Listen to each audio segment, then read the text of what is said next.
नमस्कार दोस्तों, स्वागत है आप सभी लोगों का मेरे YouTube चैनल पे वापस आने के लिए। आज हम डिस्कस करने वाले हैं कि मल्टी बैगर्स।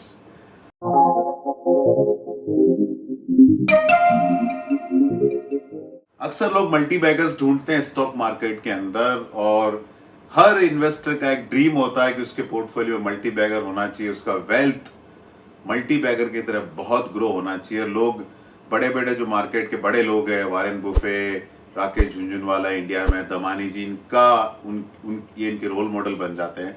लेकिन क्या एक्चुअल इन्वेस्टर के हाथ में मल्टी बैगर आता है, और क्या एक्चुअल इन्वेस्टर मल्टी बैगर का पूरा मजा ले पाता है? तो ये बहुत मुश्किल काम है। लेकिन उसका अल्टरनेट क्या है? उसका अल्टरनेट है म्यूचुअल फंड। म्यूचुअल फंड के अंदर किस तरह के मल्टी बैगर्स हैं? इंडिविजुअल स्टॉक्स में चैलेंज है कि आप अपनी वेल्थ का कितना परसेंटेज डालेंगे, क्योंकि वहां मल्टी बैगर भी आपके हाथ में हो सकता है और पोर्टफोलियो का वैल्यू जीरो भी हो सकता है। और हमने देखा हिस्टोरिकल ऐसा हुआ है, क्योंकि आप अपना पोर्टफोलियो देख लीजिए, उसके अंदर ऐसे स्टॉक्स होंगे जो अभी लिस्टेड भी नहीं है या उनका वैल्यू 90-95% गिर चुका है। लेकिन म्यूचुअल फंड के अंदर ऐसा बिल्कुल भी नहीं होता है। तो म्यूचुअल फंड में मल्टी बैगर है कि नहीं है, पॉसिबिलिटी है कि नहीं है, तो हम हिस्टोरिकल डेटा एग्जामिन करने की कोशिश करते हैं। तो हम 25 साल के डेटा लेते हैं कि 25 साल पुराने जो फंड्स हैं, इक्विटी ओरिएंटेड म्यूचुअल फंड, उन्होंने ऑन एवरेज रिटर्न लूं उनका, तो 25 साल में 82 टाइम इन्वेस्टर की वेल्थ ग्रो की है एवरेज फंड ने। 26 साल का पीरियड लूं तो 104 गुना इन्वेस्टर का वेल्थ बना 26 साल के पीरियड में, एवरेज में।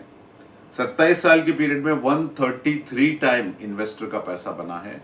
28 साल में 135 टाइम, 29 ईयर्स में 102 गुना, और 30 साल में 93 टाइम इन्वेस्टर का वेल्थ बना है एवरेज फंड में। वही डेटा अगर बेस्ट फंड में लूं तो 25 साल में 220 गुना, 26 साल में 291, 27 ईयर्स में 393 टाइम, 28 ईयर में 221 टाइम, 29 ईयर्स में 186 टाइम, और 30 साल में बेस्ट फंड ने 160 टाइम इन्वेस्टर का पैसा बनाया है। लेकिन अभी मैं लेता हूं 30 साल का डेटा, और 30 साल के डेटा में वर्स्ट फंड ने क्या रिटर्न जनरेट किया? तो 30 साल के पीरियड में वर्स्ट इक्विटी म्यूचुअल फंड ने 30 साल के पीरियड में 45 टाइम इन्वेस्टर का वेल्थ ग्रो किया है।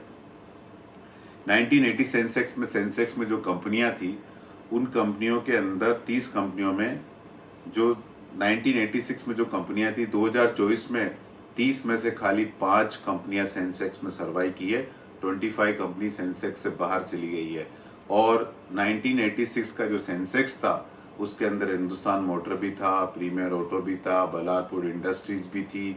ऐसी कंपनियां आपके सेंसेक्स में थी जो टॉप 30 कंपनियां हैं, तो वो सर्वाइव नहीं कर पाई, और काफी में तो पोर्टफोलियो का वैल्यू एकदम जीरो भी हो गया। लेकिन वर्स्ट इक्विटी म्यूचुअल फंड ने 30 साल के पीरियड में इन्वेस्टर का वेल्थ 45 टाइम बढ़ाया है। दोस्तों, वीडियो सिर्फ और सिर्फ एजुकेशनल पर्पजेस के लिए है।